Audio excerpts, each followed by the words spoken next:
How do stock markets work in 60 seconds? I'll show you an image which will illustrate it rather well. In the short term, as Warren Buffett famously said, they are a voting machine. It's almost like a random number generator. Some get momentum because of news and narratives.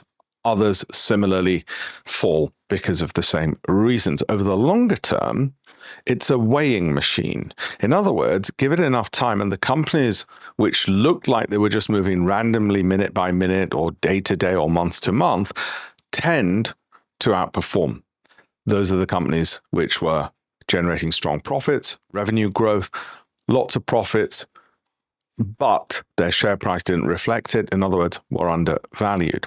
That comes out over a prolonged period of time, but there's a lot of noise in the market to try and find those. And you can see some of the noise on the screen right there. In essence, you need to think longer term. If you want to learn more, have a look at the links in the bio. I'm going to do more of these 60-second snippets. Thank you.